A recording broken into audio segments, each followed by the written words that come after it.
Hi friends, ఈ రోజు మనం ఈ వీడియోలో కూలీ అనే మూవీ గురించి ఎక్స్ప్లెయిన్ చేసుకుందాం. ఈ మూవీ స్టార్టింగ్ లో మనకు పోర్ట్ ను చూపిస్తారు. ఈ పోర్ట్ సైమన్ అనే అతని చేతిలో రన్ అవుతూ ఉంటుంది. ఈ పోర్ట్ లో దాదాపుగా 14,000 మంది దాకా పనిచేస్తూ ఉంటారు. ఇందులో పనిచేసే వాళ్ళు లోపలికి వెళ్లాలంటే ముందుగా వాళ్ళ ఫోన్లన్నీ అక్కడే హ్యాండ్ ఓవర్ చేసేయాలి. తర్వాత వాళ్ళని పూర్తిగా చెక్ చేసిన తర్వాతే పోర్ట్ లోకి పంపిస్తూ ఉంటారు. ఎందుకు అలా చేస్తారంటే లాజిస్టిక్స్ పేరుతో గోల్డ్ అండ్ ఎలక్ట్రానిక్స్ అనేవి ఇక్కడ నుంచి ఎక్స్పోర్ట్ అవుతూ ఉంటాయి. అందులో ఎక్కువగా వీళ్ళు ఎక్స్పోర్ట్ చేసేది లగ్జరీ వాచెస్. ఇక్కడ వీళ్ళు నెలకోసారి మెడికల్ క్యాంప్ కూడా పెడుతూ ఉంటారు. ప్రతి ఒక్క కూలీ బ్లడ్ శాంపిల్స్ ని ఈ మెడికల్ క్యాంప్ లో తీసుకుంటారు. సైమన్ తర్వాత ఈ పోర్ట్ ను కంట్రోల్ చేసేది దయాల్. వీడు చూడడానికి సిల్లీగానే ఉంటాడు గానీ వీడి బిజినెస్ కి ఎవరైనా అడ్డొచ్చారంటే నిర్దాక్షిణ్యంగా చంపేస్తాడు. అత్యంత క్రూరుడు. ఇతను సైమన్ వాళ్ళ కొడుకు. కావాలనుకుంటే ఈ సామ్రాజ్యాన్ని మొత్తం ఇతను ఆలొచ్చు. కానీ ఇవేవీ వద్దని కష్టపడి చదివి కస్టమ్స్ ఆఫీసర్ అయ్యాడు. ఇతనికి ఈ పోర్ట్ లో వాళ్ళ ఎవరు కూడా ఉంది. ఎవరికీ తెలియకుండా సీక్రెట్ గా ఆమెతో ప్రేమాయణం నడిపిస్తుంటాడు. అయితే ఈ పోర్ట్ లో ఎవరికీ తెలియకుండా వీళ్ళు ఇంకేదో బిజినెస్ చేస్తున్నారు. దాని గురించి తెలుసుకోవాలంటే చాలా కష్టం. అక్కడ రెస్ట్రిక్షన్ ఏరియా ఉంది. అక్కడికి వెళ్ళడం అంత ఈజీ కాదు. అయితే ఈ విషయాలన్నీ ఆ పోర్ట్ లో స్పై గా పనిచేస్తున్న ఒక పోలీస్ తన పై ఆఫీసర్లకి ఇక్కడ ఇన్ఫర్మేషన్ అంతా ఇస్తూ ఉంటాడు. దానిని వాళ్ళు రికార్డ్ చేసుకుని ఇక్కడి నుంచి వెళ్లే ముందు ఆ ఆఫీసర్స్ ఈ ఇన్ఫార్మర్ తో 8 ఏళ్ల క్రితం ఒక కానిస్టేబుల్ ని అండర్ కవర్ కింద ఇందులోకి పంపించాం. 1.5 year వరకు వాడు ఇన్ఫర్మేషన్ బానే ఇచ్చాడు. తర్వాత అతను ఏమయ్యాడో తెలియదు. అతన్ని పట్టుకుంటే మనకి చాలా ఇన్ఫర్మేషన్ వస్తుంది. నువ్వు ఆ పనిలో ఉండు అని చెప్పి అక్కడి నుంచి వెళ్ళిపోతారు. కానీ చాలా కొద్ది రోజులకే ఈ ఇన్ఫర్మేషన్ ఇచ్చిన అతను దయాల్ చేతికి చిక్కుపోతాడు. అతని చేతిలో దారుణంగా చంపబడతాడు. కట్ చేస్తే ఓ హాస్టల్ రన్ చేస్తున్న రజనీకాంత్ ని చూపిస్తారు. ఈ హాస్టల్ లో స్టే చేసే బయట వాళ్ళకైతే నెలకు 2,500 రూపాయలు వసూలు చేస్తారు. కానీ స్టూడెంట్స్ కి మాత్రం 750 రూపాయలు వసూలు చేస్తారు. అయితే ఈ హాస్టల్లో స్టే చేయాలంటే ఈ హాస్టల్లో ఉండే వాళ్ళు ఎవరు కూడా మందు తాగకూడదు, సిగరెట్లు కాల్చకూడదు. ఈ హాస్టల్లో ఏ విషయం జరిగినా అది రజనీకాంత్ కి తెలియకుండా ఉండదు. ఈ హాస్టల్లో పాతకాలపు నాటి ఓ టెలిఫోన్ ఉంటుంది. దీన్ని రజనీకాంత్ ఒక్కడే తన పర్సనల్ గా వాడుకుంటాడు. అలాంటి రజనీకాంత్ కి ఒక రోజు ఓ మెసేజ్ వస్తుంది. తన క్లోజ్ ఫ్రెండ్ అయిన రాజశేఖర్ చనిపోయాడని. రజనీకాంత్ రాజశేఖర్ కి గత 30 ఏళ్లుగా చాలా దూరంగా ఉంటున్నాడు. ఒకప్పుడు వీళ్ళిద్దరు కలిపి ఒక దగ్గరే పనిచేసేవాళ్ళు. తర్వాత వీళ్ళిద్దరి మధ్యన స్నేహం బాగా పెరుగుతుంది. తర్వాత రాజశేఖర్ తన చెల్లెల్నిచ్చి రజనీకాంత్ కి పెళ్లి చేస్తాడు. అప్పట్లో అతనికి ఇచ్చిన మాట కోసమనే తనకెంతో ఇష్టమైన మందును కూడా మానేస్తాడు రజనీకాంత్. అటువంటిది ఎందుకనో గాని 30 ఏళ్లుగా వీళ్ళ మధ్య ఎటువంటి రాకపోకలు లేవు. అటువంటిది సడన్ గా అతను చనిపోయాడన్న వార్త వినగానే రజనీకాంత్ ఆగమేఘాల మీద ఆ ఇంటికి వెళ్తాడు. రాజశేఖర్ కి 3 కూతుర్లు. వాళ్ళ పెద్ద కూతురైన ప్రీతి రజనీకాంత్ ని చూడగానే చాలా కోప్పడిపోతుంది. రజనీకాంత్ ని ఇంటి నుంచి బయటకు వెళ్ళిపోమంటుంది. రజనీకాంత్ అక్కడి నుంచి బయటకు వచ్చేసి తన ఫ్రెండ్ అంత్యక్రియలు అయ్యేంత వరకు దూరం నుండి చూస్తూ ఉండిపోతాడు. తర్వాత అతని పోస్ట్ మార్టం రిపోర్ట్ ని తెప్పించుకొని చూస్తాడు. తన ఫ్రెండ్ గుండెల మీద ఎవరో బలంగా కొట్టి చంపినట్లుగా తెలుస్తుంది. దాంతో తన ఫ్రెండ్ ని ఎవరు చంపారా అని తెలుసుకొని వాళ్ళపై ప్రతీకారం తీర్చుకోవాలనుకుంటాడు రజనీకాంత్. అందుకోసమని అతనితో క్లోజ్ గా ఉండే వ్యక్తిని ఒకతన్ని కలిసి రాజశేఖర్ గురించి కనుక్కుంటాడు. ఈ రాజశేఖర్ అనే వ్యక్తి ఓ మిషన్ ని కనుక్కుంటాడు. దాని ద్వారా ఏవైనా పశువులు గాని కుక్కలు గాని చనిపోతే వాటి మృతదేహాలని ఎలక్ట్రిక్ షాక్ ద్వారా బూడిద చేసే పద్ధతిని కనుక్కుంటాడు. దాన్ని పబ్లిక్ డొమైన్ లో పెడతాడు. కానీ దాన్ని గవర్నమెంట్ రిజెక్ట్ చేస్తుంది. అంతేకాకుండా అతని దగ్గర ఉన్న మెషినరీని కూడా తీసేసుకుంటుంది. ఇతను కనిపెట్టిన ప్రాజెక్ట్ గానీ అప్రూవల్ అయి ఉంటే ఇతని లైఫ్ ఎంతో మారిపోయేది. కానీ ఆ ప్రాజెక్ట్ ని వీళ్ళు రిజెక్ట్ చేయడం వల్ల అతను ఆర్థికంగా చాలా కృంగిపోతాడు. తర్వాత దొరికిన పని చేసుకుంటూ అలా తన లైఫ్ ని లీడ్ చేస్తుంటాడు. సైమన్ కి రాజశేఖర్ కనిపెట్టిన మెషినరీ గురించి తెలుస్తుంది. ఇతను చేస్తున్న బిజినెస్ లో చాలా మంది శత్రువులను ఎదుర్కోవాల్సిన పరిస్థితి వస్తుంది. అందులో చాలా మంది ప్రాణాలు కూడా పోతుంటాయి. అంతేకాకుండా వీళ్ళ పోర్ట్ లో పనిచేసే కూలీలలో కూడా చాలా మంది ప్రాణాలు పోతూ ఉంటాయి. వీళ్ళ మృతదేహాలను గవర్నమెంట్ కి తెలియకుండా సీక్రెట్ గా ఎటువంటి ఆధారాలు లేకుండా మాయం చేయాలంటే రాజశేఖర్ కనిపెట్టిన మిషనరీ తనకు బాగా యూజ్ అవుతుందని సైమన్ ఆలోచిస్తాడు. అందుకనే రాజశేఖర్ ని బ్లాక్ మెయిల్ చేసి తన దగ్గర పని చేయమని రాజశేఖర్ ని బలవంతం చేస్తాడు. రాజశేఖర్ కూడా ఇతని వల్ల తన ఫ్యామిలీకి ముప్పు ఉందని భయపడి అతను చెప్పిన పనుల్లా చేస్తూ ఉంటాడు. అలా ఆ పోర్ట్ లో వీళ్ళు తీసుకొస్తున్న శవాలకు ఎలక్ట్రిక్ షాక్ ఇప్పించి అక్కడే బూర్తి చేస్తూ వాళ్ళు ఇచ్చిన డబ్బుల్ని తీసుకుని వెళ్తుంటాడు రాజశేఖర్. అతనికి తోడుగా తన కూతురు ప్రియ కూడా ఈ వర్క్ లో అతనికి హెల్ప్ చేస్తూ ఉంటుంది. ఈ విషయాలన్నీ తెలుసుకున్న రజనీకాంత్ ఆ మిషనరీ ఉన్న చోటికి వెళ్లి అదంతా పరిశీలించి చూస్తాడు. తన ఫ్రెండ్ ని చంపాల్సిన అవసరం ఎవరికున్నది అని ఆలోచిస్తాడు. యాక్చువల్ గా రాజశేఖర్ కి ఈ పని చేయడం ఇష్టం లేకపోయినా తన 3 కూతురులకు ఏమీ అవ్వకూడదని సైమన్ చెప్పినట్లు చేస్తున్నాడు. అంతేకాకుండా సైమన్ కూడా ఈ పని చేసినందుకు గాను రాజశేఖర్‌కి బాగానే డబ్బులు ముట్టజెప్పుతున్నాడు. తను చెప్పిన పనంతా చేస్తున్నాడు కాబట్టి సైమన్‌కి రాజశేఖర్‌ని చంపాల్సిన అవసరం లేదు. మరి అతన్ని ఎవరు చంపారు? ఇదంతా తెలుసుకోవాలంటే ఎలాగైనా ఆ పోర్ట్‌లోకి తను ఎంటర్ అవ్వాలని అనుకుంటాడు రజనీకాంత్. ఇదిలా ఉండగా దయాల్ గాడు తన పోర్ట్‌లో ఉన్న కొన్ని శవాలను బూడిద చేయడానికి ఆ మిషన్ ఆపరేటింగ్ తెలిసిన రాజశేఖర్ కూతురిని లాక్కొని రమ్మని కొంతమంది మనుషుల్ని ఆ అమ్మాయి ఉండే చోటికి పంపిస్తాడు. రాజశేఖర్‌ని చంపిన వ్యక్తుల వల్ల అతని కూతురులకు ముప్పుందని ముందుగానే గ్రహించిన రజనీకాంత్ ఆ అమ్మాయిల చుట్టూ తన మనుషుల్ని ముందుగానే కాపలా ఉంచుతాడు. వాళ్ళకి ఏ చిన్న అపాయం ఉందని అనుమానం వచ్చినా వెంటనే వాళ్ళు రజనీకాంత్‌కి ఇన్ఫర్మేషన్ ఇస్తుంటారు. అలాగే ఈ రోజు దయాల్ పంపించిన మనుషులు కూడా రాజశేఖర్ కూతుర్ల పైన అటాక్ చేయడానికి వచ్చేసరికి అడ్డంగా రజనీకాంత్ వచ్చి నిలబడతాడు. ఆ వచ్చిన వాళ్ళని పంబరేగ కొడతాడు. రజనీకాంత్ చేతిలో చిత్తుగా దెబ్బలు తిన్న ఒకడు రజనీకాంత్ తో ఇలా అంటాడు. ప్రీతి అనే అమ్మాయితో మిషన్ ఆపరేటింగ్ గురించి మా దయాల్ అన్న ఏదో మాట్లాడాలంట.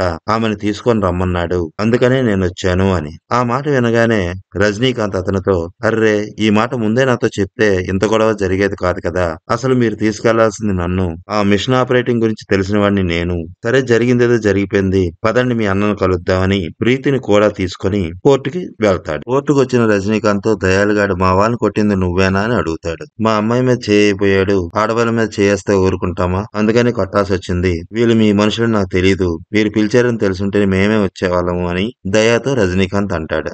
దయాలుగాడు అక్కడున్న తన మనుషులతో వీడు పోలీసు అయి ఉండొచ్చేమో. ఎందుకైనా మంచిది వీడి డ్రెస్ అంతా ఇప్పి చెక్ చేయండి అని తన మనుషులతో అంటాడు. వెంటనే దయాల్ మనుషులు రజనీకాంత్ దగ్గరికి వస్తారు. వెంటనే రజనీకాంత్ దయాల్తో ఇలా అంటాడు. నాకు డబ్బు కావాలి. మీకు పని కావాలి. ఒకరితో వాళ్ళకి అవసరం ఉంది. మనం కాంప్రమైజ్ అయిపోదాం. లేదా మమ్మల్ని వదిలేయండి. అంతేగాని ఇలా అవమానిస్తారంటే ఊరుకునేది లేదు అంటూ తన దగ్గరకు వచ్చిన దయాల్ మనుషుల్ని ఒక్క దెబ్బతో పడుకోబెట్టేస్తాడు. దయాలకు కూడా సైమన్ నుండి ఆ ఎలక్ట్రికల్ మిషన్ ని ఆపరేట్ చేసే వ్యక్తి దొరికాడా లేదా అంటూ ప్రెజర్ పెరగడంతో ఇక చేసేది లేక రజనీకాంత్ కి ఆ మిషన్ ఆపరేట్ చేసే పనిని అప్పచెప్తాడు. రజనీకాంత్ ప్రీతి సహకారంతో ఎలాగైతేనే ఆ మిషన్ ని ఆపరేట్ చేస్తాడు. అలా వీళ్ళు ఆ మిషనరీని యూజ్ చేసి డెడ్ బాడీస్ ని బూడిద చేసే ముందు ఆ డెడ్ బాడీస్ హార్ట్ దగ్గర ఆపరేషన్ చేసి స్టిచ్చింగ్స్ వేసినట్లుగా ఉండడాన్ని రజనీకాంత్ గమనిస్తాడు. వీళ్ళు తీసుకొస్తున్న ఈ చనిపోయిన వ్యక్తులు ఇంతకు ముందు ఈ పోర్ట్ లోని రిస్ట్రిక్టెడ్ ఏరియాలో వర్క్ చేసిన వాళ్ళని తెలుసుకుంటాడు. అలా ఆ పోర్ట్ లో సీక్రెట్ గా ఎంక్వైరీ చేస్తున్న రజనీకాంత్ కి ఇక్కడే ఓ ట్విస్ట్ తెలుస్తుంది. అదేంటంటే ఈ దయాల్ గాడే 8 సంవత్సరాల క్రితం పోలీసుల చేత అండర్ కవర్ గా పంపించబడిన కానిస్టేబుల్ అని. అయితే ఈ విషయం సైమన్ కూడా తెలిసిపోవడంతో దయాల్ తో పాటు మరొక ఇద్దరిని పోర్ట్ లో చంపేస్తాడు. దయాల్ గడ్ పోలీస్ ఇన్ఫార్మర్ అవడం వల్ల అతని బాడీని కమిషనర్ ఆఫీస్ కు దగ్గరలో పడేయమని ఆ పనిని రజనీకాంత్ కి అప్పచెప్తాడు. రజనీకాంత్ ప్రీతిలు ఆ బాడీని తీసుకెళ్లి కమిషనర్ ఆఫీస్ కు దగ్గరలో ఉన్న ప్లేస్ లో పూడ్చిపెడుతున్న సమయంలో దయాల్ గాడు కదలడాన్ని గమనిస్తారు. అతడు ఇంకా పూర్తిగా చావలేదని గ్రహిస్తారు. ఈ విషయాన్ని వెంటనే సైమన్ మనుషులకి ఫోన్ చేసి చెప్తారు. సైమన్ మనుషులు అతన్ని చంపొద్దని, ఈ విషయం సైమన్ కూడా తెలియనివ్వొద్దని, వాడి దగ్గర 200 కోట్ల రూపాయల డీల్ ఒకటి ఉందని, ఆ విషయం మనం తెలుసుకొని మన పని అయిపోయిన తర్వాత వాడిని చంపేద్దాం. ఈ పని గాని నువ్వు గాని చేసి పెడితే నీ లైఫ్ నీ పక్కన ఉన్న అమ్మాయి లైఫ్ కూడా సెటిల్ అయిపోతుంది అని అంటారు. కానీ ఇంతలోనే సైమన్ రజనీకాంత్ కి ఫోన్ చేసి దయాలుగాడు బతికే ఉన్నాడన్న విషయం నాకు తెలిసింది. ఆడిని అక్కడే చంపేయ్. అలా చంపేస్తే నేను నీకో విషయం చెప్తాను అని అంటాడు. రజనీకాంత్ దయాలుగాడిని చంపేయడానికి సిద్ధమవుతాడు. కానీ ప్రీతి అతనికి అడ్డం పడుతుంది. దయాలు కూడా వీళ్ళిద్దరిని చాలా బ్రతిమాలుతాడు. ఏడుస్తూ తన పిల్లల దగ్గరికి వెళ్ళిపోతానని, నన్ను విడిచిపెట్టేయండి అని, చంపొద్దని బ్రతిమాలుతాడు. వాడి మాటలకు జాలిపడిన వీళ్ళిద్దరూ అతన్ని వదిలిపెట్టేయడానికి నిర్ణయించుకుంటారు. దయాలుగాడిని దగ్గరలో ఉన్న రైల్వే స్టేషన్ తీసుకెళ్లి అక్కడ రైలు ఎక్కించేస్తారు. అయితే దయాలుగాడు ఏడుస్తూ సార్ మీరు నాకు సహాయం చేయండి. మీ ఇద్దరిలో ఎవరో ఒకరు కొంత దూరం నాతో పాటు ప్రయాణం చేయండి.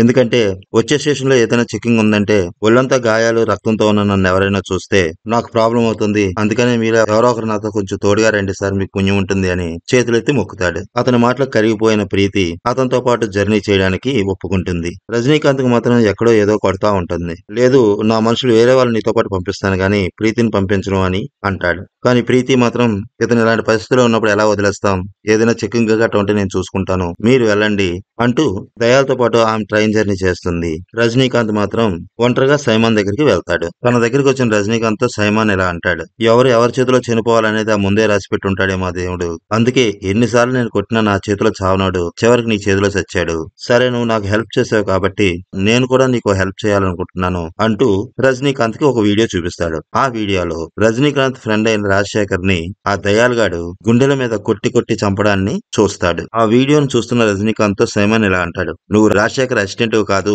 అతని ఫ్రెండ్ అని నాకు ముందుగా తెలుసు. నువ్వు ఇక్కడికి వచ్చిన కాడి నుంచి నేను అబ్జర్వ్ చేస్తూనే ఉన్నాను.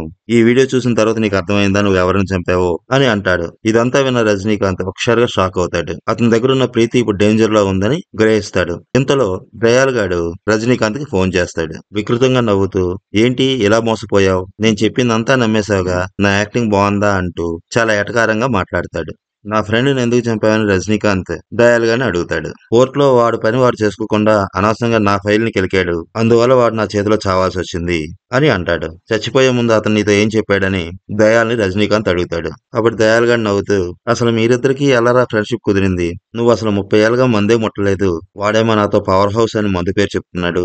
అయితే ఆడుకునేది 3 కూతురులు అయితే 30 ఏళ్ళుగా ఆఫ్లైన్ లో నేను ఒకడు నుంచాను, నన్ను నువ్వు ఎలాగా ఇప్పుడు చంపేస్తావు, నా డెత్ మాక్సిమం నేచురల్ డెత్ గా ఉండేలా చూసుకో, నువ్వు గాని నన్ను టార్చర్ చేసినట్టు గాని వాడికి తెలిసిందంటే నిన్ను, నీ పైవాడిని, వాడు పైవాడిని కూడా వాడు బ్రతకనివ్వడు అని అన్నాడని చాలా ఎటకారంగా నవ్వుతూ చెప్తాడు. తర్వాత తన దగ్గర ఉన్న ప్రీతిని తనేమీ చేయకుండా ఉండాలి అంటే తను చేయబోయే ఆ 2,000 కోట్ల డీల్ ని నువ్వే పూర్తి చేయాలని రజనీకాంత్ కి కండిషన్ పెడతాడు. సైమన్ ఎలాగో ఊర్లో లేడు, ఇదే కరెక్ట్ టైం, నేను చెప్పినట్లు నువ్వు చేయాలి, అలా కాదని నువ్వు ఏదైనా ప్లాన్ చేసావంటే నా మనుషులు అక్కడ నిన్ను చంపేస్తారు, నేను ఇక్కడ దీన్ని చంపేస్తాను అంటూ రజనీకాంత్ కి వార్నింగ్ ఇస్తాడు. ఇక మీదట నేను చెప్పింది చేయి అంటూ వీడు చేయాల్సిన ఆ 2,000 కోట్ల డీల్ ని రజనీకాంత్ చేత చేయిస్తాడు. ఇంకో పక్క సైమన్ కొడుకైన ఈ కస్టమ్స్ ఆఫీసర్ కోర్టులో సీక్రెట్ గా తను లవ్ చేస్తున్న అమ్మాయిని కలుస్తాడు. మన ప్రేమ విషయం ఇంట్లో గానీ తెలిసిందంటే మా నాన్న ఇద్దరిని బతకనివ్వడు అని భయపడతాడు. మరి మన ఇద్దరి సంగతి ఏంటి అని ఆ అమ్మాయి అబ్బాయిని నిలదీస్తుంది. ఈ మధ్యకాలంలో మా నాన్న ఒక వ్యక్తిని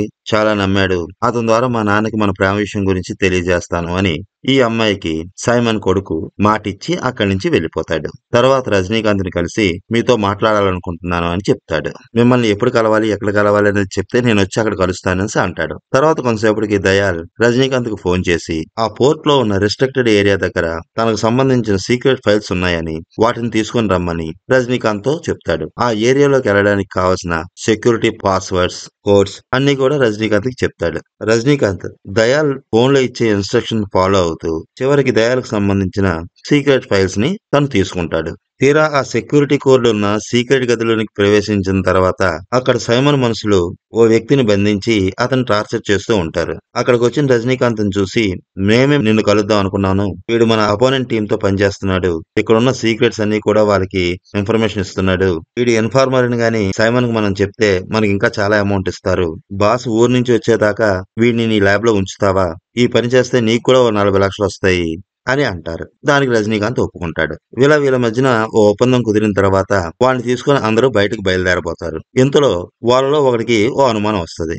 మేమంతా ఒకే గ్యాంగ్ కాబట్టి వీడిక్కడికి వస్తున్నాడని మాకు ముందే తెలిసి వీడిని కార్నర్ చేసి ఈ గదిలో ఉంచాము, నువ్వెలా ఇక్కడికి రాగలిగావు, ఆ సీక్రెట్ కోడ్స్ పాస్వర్డ్స్ నీకెలా తెలిసాయి అని రజనీకాంత్ ని క్వశ్చన్ చేస్తారు. అంతేకాకుండా ఆ గ్యాంగ్ అంతా ఒక్కసారిగా అలర్ట్ అయిపోతారు, రజనీకాంత్ పై అటాక్ చేయబోతారు. రజనీకాంత్ వాళ్ళందరితోని ఫైట్ చేసి వాళ్ళ చేతిలో బందీగా ఉన్న వ్యక్తిని రక్షిస్తాడు. తర్వాత రజనీకాంత్ అతన్ని అడుగుతాడు, నువ్వెవరు, ఏం జరుగుతుంది ఇక్కడంతా అని. అప్పుడు ఆ వ్యక్తి రజనీకాంత్ ఇలా చెప్తాడు, ఈ ఫైల్స్ మీరు అనుకుంటున్నట్లు ఏదో చిన్న డాక్యుమెంట్ పేపర్స్ కాదు, ఇదంతా కూడా ఇక్కడ జరుగుతున్న క్రైమ్ డీటెయిల్స్, ఇక్కడ జరుగుతుందంతా హార్ట్ ట్రాన్స్పోర్టేషన్, దేశాల్లో ఉన్న పెద్ద పెద్ద ధనవంతులకి ఇక్కడి నుంచే హార్ట్ ను పంపిస్తున్నారు.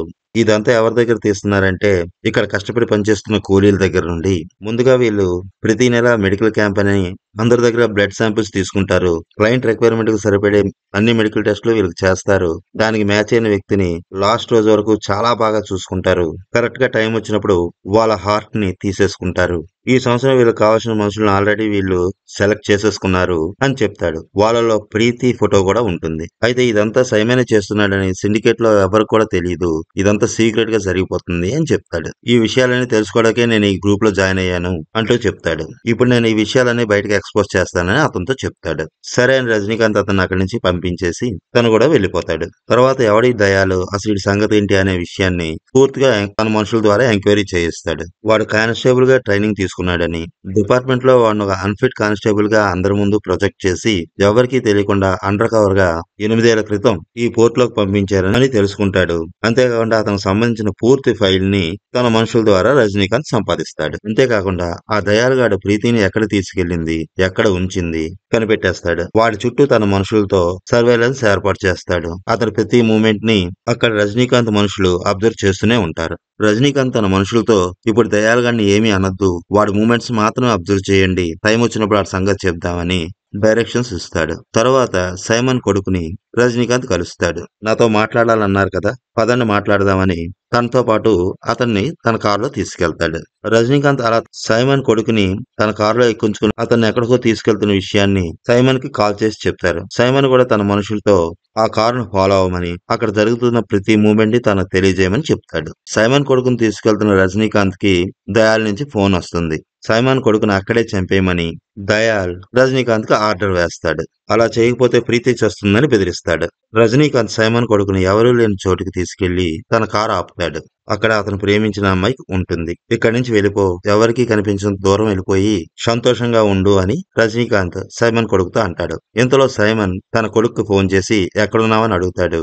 నేను ఫ్రెండ్ తో పాటు పార్టీలో ఉన్నాను, నీకు తర్వాత కాల్ చేస్తానని సైమన్ కొడుకు సైమన్ తో అంటాడు. వెంటనే సైమన్ తన మనిషికి ఫోన్ చేసి తన కొడుకునే క్లోజ్ గా ఫాలో అవ్వమని చెప్పి అక్కడ ఏమైనా తేడా వస్తే నీ దగ్గర ఉన్న గన్నుకు పని చెప్పు అని ఇన్స్ట్రక్షన్స్ ఇస్తాడు. కానీ ఎక్కడో విదేశాల్లో సిండికేట్ తో మీటింగ్ లో ఉన్న సైమన్ మాత్రం ఈసారి ఆ మీటింగ్ లో తన కొడుకు గురించి ఆలోచిస్తూ చాలా పరజ్ఞానంలో ఉంటాడు. సైమన్ కొడుకుని అక్కడే వదిలేసి వెళ్ళిపోతున్న రజనీకాంత్ కి దయాల్ ఫోన్ నుండి ఓ మెసేజ్ వస్తుంది. సైమన్ కొడుకుని ఎందుకు విడిచిపెట్టావని. వెంటనే రజనీకాంత్ తన కారుని ఆపేస్తాడు. కట్ చేస్తే ఉదయాన్నే దయాల్ రజనీకాంత్ ఫోన్ కి వీడియో కాల్ చేస్తాడు. నేను ఎంత చెప్పినా సైమన్ కొడుకును వదిలేసావు కదా, ఇప్పుడు చూడు నీ ప్రీతిని ఏం చేస్తానో అంటూ ఆమెను చంపబోతాడు. రజనీకాంత్ అతనితో దయా ప్లీజ్, వాడు చాలా మంచివాడు, అని చంపడానికి నా మనసు రాలేదు, అందుకనే విడిచిపెట్టాను. ఆ అమ్మాయికి ఏ పాపం తెలీదు, ఆమెనేమి చేయొద్దు, ప్లీజ్ వదిలే అంటూ బ్రతిమాలుతాడు. అలా రజనీకాంత్ బ్రతిమాలుతుంటే దయాల్గాడు వికృతంగా నవ్వుతూ చాలా ఎంజాయ్ చేస్తాడు. అప్పుడండి రజనీకాంత్ టోన్ ఒక్కసారిగా గంభీరంగా మారిపోతుంది. అరే ఏంటి టోన్ మారిందని చూస్తున్నావా, ఇదేరా ఒరిజినల్ అంటూ. నేను చాలా మంది వెరైటీ వెరైటీ విలన్స్ గాడిని చూశాను గానిరా, నీలాంటి లత్కూర్ లఫంగి గాడిని మాత్రం ఇదే మొదటిసారి చూస్తున్నాను. నువ్వు చేసిన తప్పేంటో తెలుసా, అన్నీ నా దగ్గర వాగేయడమే. నీ డబ్బులు 2,000 కోట్ల రూపాయలు దాచిన చోటు దగ్గరికి నీ మనుషుల్ని పంపించి అక్కడ ఏముందో చూడమని చెప్పు అని అంటాడు. వెంటనే దయాలుగాడు తన మనుషుల్ని ఆ ప్లేస్ కి పంపించి చూస్తే అదంతా ఖాళీ అయిపోయి ఉంటుంది. ఒక్క రూపాయి కూడా అక్కడ ఉండదు. వీడు ప్రీతితో పాటు వాళ్ళ చెల్లెలు కూడా తన మనుషుల ద్వారా బంధించి ఉంచుతాడు.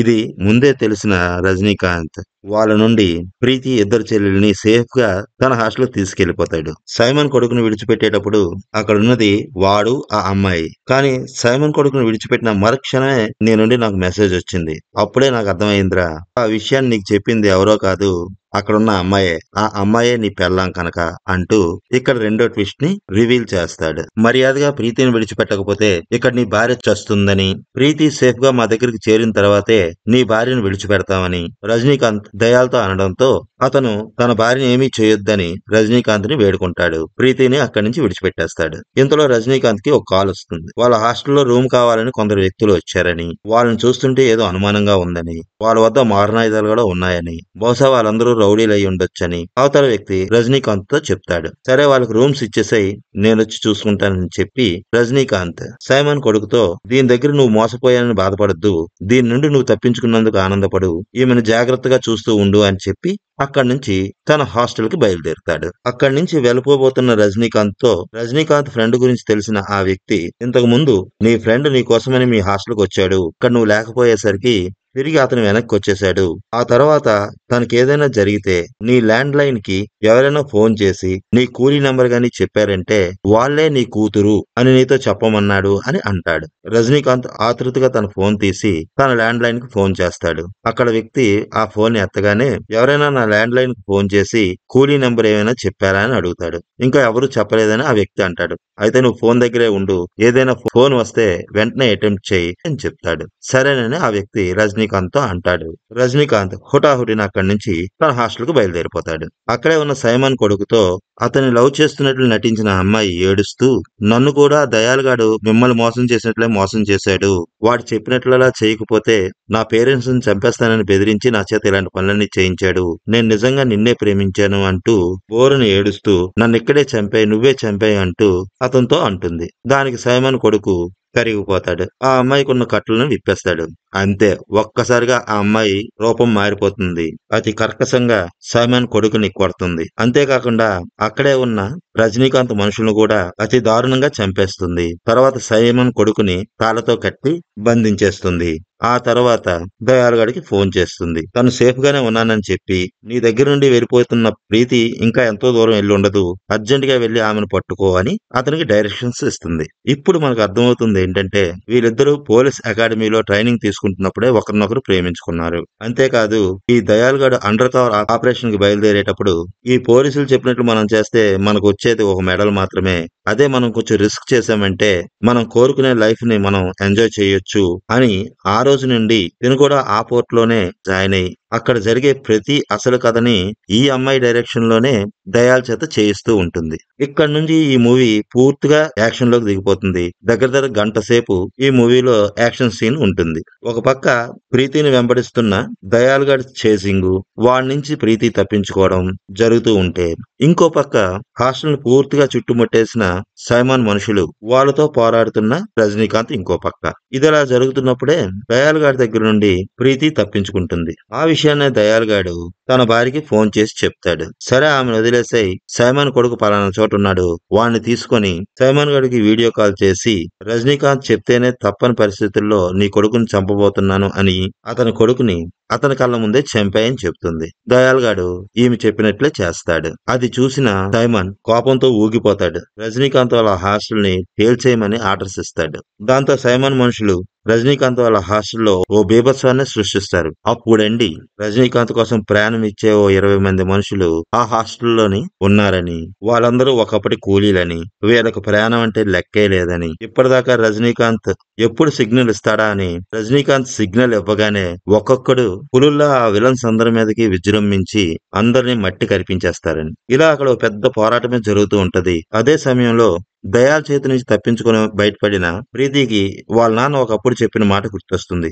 నువ్వెప్పుడైనా ఆపదలో ఉన్నప్పుడు ఈ ల్యాండ్ లైన్ కి ఫోన్ చేసి ఈ కూలీ నంబర్ చెప్పమ్మా అని అంటాడు. ఎప్పుడైతే వాళ్ళ నాన్న మాట గుర్తొచ్చిందో వెంటనే ప్రీతి ఆ ల్యాండ్ లైన్ నంబర్ కి ఫోన్ చేస్తుంది. ఆ ఫోన్ ని రజనీకాంత్ రిసీవ్ చేసుకుంటాడు. నేను పలానా రాజశేఖర్ వాళ్ళ బిడ్డని, మా నాన్నగారు ఆపదలో ఉన్నప్పుడు ఈ నంబర్ కు ఫోన్ చేయమన్నారు, మీరెవరో ఏంటో నాకు తెలియదు, ఇప్పుడు నేను ఆపదలో ఉన్నాను, నన్ను రక్షించండి అని. ఆ మాట వినగానే రజనీకాంత్ కి అర్థమైపోతుంది ఆ ఫోన్ చేసింది ప్రీతి అని, ఆమె తన కూతురని. కానీ ఆమె ఎక్కడుంది ఏంటి తెలుసుకునే లోపే రజనీకాంత్ మీద అటాక్ చేస్తున్న రౌడీలు ఆ ఫోన్ వైర్స్ ని కట్ చేసేస్తారు. దాంతో రజనీకాంత్ ఆ అమ్మాయి ఎక్కడుందో తెలియక ఆ ఫోన్ వచ్చిన చుట్టుపక్కల ప్రదేశాలకు తన మనుషుల్ని వెంటనే వెళ్ళమని చెప్తాడు. ఇంతలో ప్రీతి ఉన్న చోటికి దయాల్గాడు పెళ్ళం వెళ్తుంది. సార్ మిమ్మల్ని మ్యాన్షన్ తీసుకురమ్మన్నారు పదండి అని ప్రీతితో అంటుంది. ప్రీతి ఆ మాటలు నమ్మేసి ఆమెతో పాటు కారుకి కూర్చుంటుంది. తీరా వీళ్ళిద్దరూ ఆ కారులో కూర్చున్న తర్వాత ఆ కారులో సైమన్ మనుషులు ఉంటారు. వీళ్ళిద్దరిని తిన్నంగా సైమన్ దగ్గరికి తీసుకుపోతారు. ప్రీతి ఒక కారులో సైమన్ ఉండే ప్లేస్ కి వెళ్తుందని రజనీకాంత్ మనుషులు రజనీకాంత్ కి ఫోన్ చేసి చెప్తారు. ఆ హాస్టల్లో ఉన్న రజనీకాంత్ మనుషులు ఇక్కడ సంగతంతా మేము చూసుకుంటాం, నువ్వు వెళ్లి ప్రీతిని కాపాడని రజనీకాంత్ ని అక్కడి నుంచి పంపించేస్తారు. రజనీకాంత్ బైక్ వేసుకుని సైమన్ ఉండే ఏరియాకి బయలుదేరుతాడు. సైమన్ మనుషులు వాళ్ళిద్దరిని తన దగ్గరికి తీసుకొచ్చిన తర్వాత వాళ్ళని అక్కడ చైర్ కట్టేస్తాడు. దయాల్ గడికి వీడియో కాల్ చేస్తాడు సైమన్. తన కొడుకుని చంపి నిన్ను ఎక్కడున్నా వదిలిపెట్టనని, ఈ ప్రపంచంలో నీకు సాధ్యమైనంత వరకు ఎక్కడికి పారిపోతావో పారిపో, ఎక్కడున్నా నిన్ను వెతికి పెట్టి చంపేస్తానని దయాల్ గడికి వీడియో కాల్లోనే వార్నింగ్ ఇచ్చి అతని కళ్ళ ముందే వాడి భార్యని చంపేస్తాడు సైమాన్. ప్రీతిని వెతుక్కుంటూ వచ్చిన రజనీకాంత్ తో సైమాన్ ఇలా అంటాడు, నిన్ను నమ్మి ఆ దయాలుగాన్ని చంపమని నీతో చెప్పాను. నువ్వు ఆ రోజు ఆయన చంపుంటే ఇప్పుడు నా కొడుకు ఇంత దారుణంగా చనిపోయి ఉండేవాడు కాదు. కళ్ళ ముందే కన్న కొడుకు చనిపోతే ఆ బాధ ఎలా ఉంటుందో నీకు కూడా తెలియాలనుకున్నాను. కానీ నీకు పిల్లలు లేరు కదా, అందుకనే నీ ప్రాణ స్నేహితుడు రాజశేఖర్ కూతుర్ని నీ కళ్ళ ముందే చంపుతాను అని అంటాడు. ప్రీతికి పాయింట్ బ్లాంక్ లో గన్ పెట్టి, అసలు నువ్వెవరు, ఎందుకు ఇక్కడికి వచ్చావు, అసలు విషయం చెప్పు అంటూ రజనీకాంత్ ని గట్టిగా అడుగుతాడు. అప్పుడు రజనీకాంత్, నేను నీ కొడుకుని చంపలేదు. నా గురించి తేలాలన్నావు కదా, నేను ఊరు పేరు లేని ఒక అనాథని. నాలాంటి ఒక 60 మంది కూలీలను పొట్టకోటి కోసం నార్త్ ఇండియా వెళ్లే ఇంపోర్ట్ ఎక్స్పోర్ట్ కంపెనీలో ఉద్యోగానికి చేరాము. అలా మేము వెళ్తున్నప్పుడు మా బాగోగులు పట్టించుకోవడానికి ఎవరూ లేరు, ఒక్క నా ఫ్రెండ్ రాజశేఖర్ తప్ప. అప్పుడు వాడే నాకు అండగా నిలబడి నేనేమడిగితే అది చేసి పెట్టాడు. నేనంటే వాడికి, వాడంటే నాకు చాలా ఇష్టం. ప్రాణానికి ప్రాణంగా చూసుకునేవాడు. వాళ్ళింట్లోనే నాకు చోటు కూడా ఇచ్చాడు. అంతేకాదు వాడి చెల్లెలు నాకిచ్చి పెళ్లి కూడా చేశాడు. అనాథనైన నాకు ఒక కుటుంబం ఏర్పడింది. నాకంటూ ఒక మర్యాదొచ్చింది. మేము కూలీలం సార్. మా ఓనర్ ఏం చెప్తే అది చేయాల్సిందే. ఏ పెట్టెలో ఏ సామాను ఉంటుందో మాకు తెలీదు. అవి ఎక్కడికెళ్తాయో కూడా మాకు తెలీదు. కానీ ఒకరోజు అక్కడ పోలీస్ రైడ్ జరిగింది. మేమెత్తిన పెట్టెల్లో ప్రమాదకరమైన స్మగుల్డ్ డ్రగ్స్ ఉన్నాయని మమ్మల్ని అందరినీ పోలీసులు జైల్లో పెట్టారు. ఆ దేశం చట్టం ప్రకారం మత్తు పదార్థాలతో పట్టుబడితే ఆ దేశపు జైల్లోనే చచ్చేంత వరకు ఉండాల్సిందే. అప్పుడు ఏం చేయాలని మేము ఆలోచనలో ఉన్నప్పుడు అక్కడున్న ఆఫీసర్ కొందరు మాతో ఇలా చెప్పారు, ఇక్కడ పట్టుబడిన వాళ్ళు దాదాపు 400 మంది ఉన్నారు. ఇందులో 100 మంది తప్పు ఒప్పుకుంటే మిగతా 300 మందిని వదిలేస్తారు. మిమ్మల్ని కూడా దేశం దాటించి వేరే దేశంలో వదిలిపెట్టేస్తామని మాట ఇచ్చారు. అప్పుడు మాలో 100 మందిని మేమే సెలెక్ట్ చేసుకున్నాం. ఆ 100 మందిలో 60 మంది మా వాళ్ళే. మా వాళ్ళు 60 మంది తప్పు చేయకపోయినా నా కోసమని సరెండర్ అయ్యారు. నేను కూడా వాళ్ళతో పాటు వెళ్ళిపోయాను. దానికి నా ఫ్రెండ్ అయిన రాజశేఖర్ అడ్డుపడ్డాడు. వాళ్ళతో వెళ్ళడానికి వీల్లేదని నన్ను ఆపడానికి చాలా ప్రయత్నించాడు. ఆ రోజు నాకు వచ్చిన సమస్య, ఒకవైపు కుటుంబం, ఇంకోవైపు నన్నే నమ్ముకున్న కూలీలు. నేను ఆ కూలీలతో పాటు వెళ్ళిపోయాను. ఆ వెళ్ళిన తర్వాత నాకు అర్థమైంది, వాళ్ళు మమ్మల్ని వేరే దేశాలకు తరలించడానికి కాదు, సముద్రం మధ్యలోనే చంపేయాలని చూశారు. అప్పుడు నేను వాళ్ళతో పోరాడి అందరినీ చంపేశాను. మా వాళ్ళలో 20 మందిని మాత్రమే నేను కాపాడగలిగాను. మమ్మల్ని మోసం చేసిన ఆ లేబర్ లీడర్ ని, ఇదంతటికి కారణమైన ఆ ఓనర్ ని క్రూరంగా చంపేశాను. ఆ ఓనర్ ఇంకెవరో కాదు, మీ నాన్నే అని చెప్తాడు. ఇదంతా విన్న తర్వాత అప్పుడు గుర్తొస్తుంది సైమన్ గాడికి, ఇన్నాళ్ళు వీడిని ఎక్కడ చూశానా అని అనుకుంటున్న సైమన్ కి ఆ రోజు తన తండ్రిని రజనీకాంత్ చంపుతున్న దృశ్యాలు ఒక్కసారిగా కళ్ళ ముందు అలా ఫ్లాష్ లా వచ్చి వెళ్లిపోతాయి. నా గురించి అంతా తెలుసుకున్నాను అనుకున్నావు కదా సైమన్, ఏం తెలుసుకున్నావు? ఆ అమ్మాయి రాజశేఖర్ కూతురు అనుకుంటున్నావు కదూ, నా కూతురురా అని అంటాడు. తర్వాత వీళ్ళిద్దరి మధ్యన పెద్ద ఫైట్ జరుగుతుంది. ఆ ఫైట్ లో రజనీకాంత్ సైమన్ ని చంపేస్తాడు. అక్కడి నుంచి ప్రీతిని తప్పించి బయటకు వచ్చేస్తాడు. తర్వాత ఆ ప్లేస్ ని మొత్తాన్ని బ్లాస్ట్ చేసేస్తాడు. ఆ తర్వాత ఆ దయాలుగాడిని కూడా పెద్ద గొయ్యి తీసి అందులో కప్పెట్టేస్తాడు.